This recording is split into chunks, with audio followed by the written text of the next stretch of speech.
एक बार की बात है, उस समय सतयुग का काल था। 4 कुमार, जिनका नाम सनक कुमार, सनंदन कुमार, सनातन कुमार और संत कुमार, जो कि ब्रह्मा जी के मानस पुत्र थे।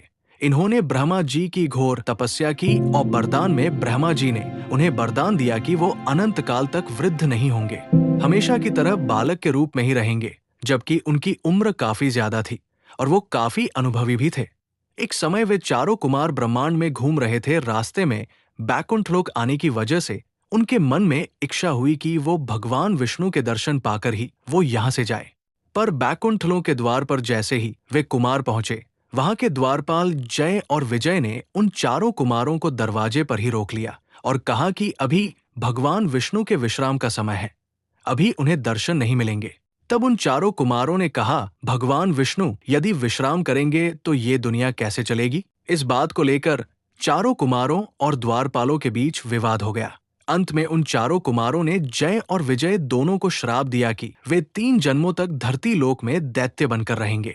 श्राप से दुखी होकर जय और विजय भगवान विष्णु के पास पहुंचे और उन्हें श्राप से मुक्त करने की प्रार्थना की। पर विष्णु जी ने कहा, यदि मैं तुम्हारे श्राप को विफल कर दूं तो इन चारों ऋषि कुमारों का घोर अपमान होगा। अब तुम्हारे पास मात्र 2 विकल्प हैं। पहला, कि तुम 3 जन्मों तक दैत्य के रूप में मेरे शत्रु बनकर धरती लोक में रहोगे, या 7 जन्मों तक तुम मेरे परम भक्त बनकर धरती लोक में रहोगे। काफी सोच समझकर जय और विजय ने 3 जन्मों तक भगवान विष्णु का शत्रु बनना स्वीकार किया। ये उन्होंने इसलिए स्वीकार किया कि पहला तो भगवान विष्णु के हाथों से मृत्यु प्राप्त होगी, दूसरा 7 जन्मों तक वे भगवान विष्णु से दूर नहीं रहना चाहते थे, इसलिए 3 जन्मों तक भगवान विष्णु का शत्रु बनना चाहा। जय और विजय भगवान विष्णु के परम भक्त भी थे। समय बीतता गया। आखिर वो समय भी आया जब जय और विजय का धरती पर जन्म लेने का समय आया। इनके जन्म से पहले धरती लोक पर स्थिति ठीक नहीं थी। आकाश में असमय बिजली कड़कना, तेज बारिश होना,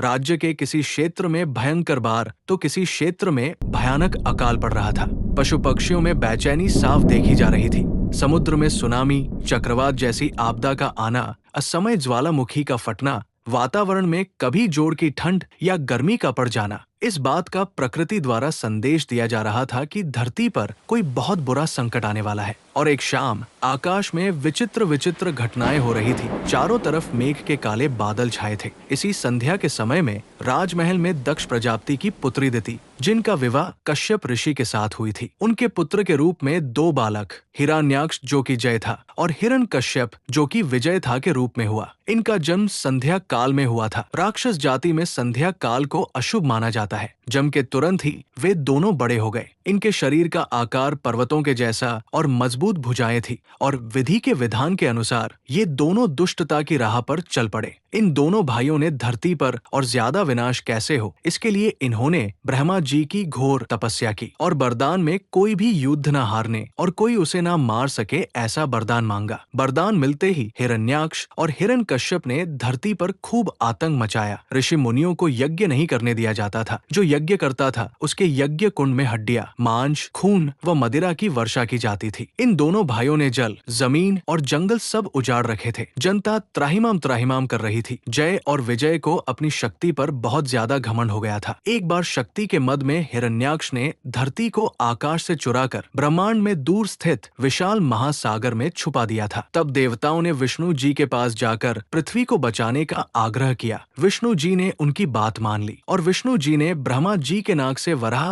अवतार धारण कर पृथ्वी को बचाने के लिए क्रोध में निकल पड़े। महासागर में पहुंचकर वराह रूप में विष्णु जी ने पृथ्वी को अपने मस्तक और नाक के बीच रखकर बाहर निकाला और फिर से उन्हें आकाश में स्थापित कर दिया। ये सब देखकर हिरण्याक्ष काफी क्रोधित हुआ और भगवान विष्णु को युद्ध के लिए ललकारा और दोनों के बीच भयंकर युद्ध चला। अंत में भगवान विष्णु ने सुदर्शन चक्र से हिरण्याक्ष का वध कर डाला। हिरण्याक्ष के मरते ही देवताओं, नगर की प्रजा और पशु पक्षियों में खुशी की लहर दौड़ गई। तो ये थी भगवान विष्णु के वराह रूप धारण करने की कहानी। पौराणिक कथाओं के अनुसार सतयुग में जय और विजय का हिरण्याक्ष और हिरण्यकश्यप के रूप में पहला जन्म था। दूसरा जन्म भगवान राम के समय त्रेतायुग में रावण और कुंभकर्ण के रूप में हुआ था। तीसरा जन्म भगवान श्री कृष्ण के समय द्वापर युग में कंस और शिशुपाल के रूप में हुआ था। अगर आपको ये पौराणिक कहानी अच्छी लगी हो तो लाइक्स बटन दबाएं और भी दूसरी पौराणिक कहानियां सुनने के लिए हमारे चैनल को सब्सक्राइब करें। धन्यवाद।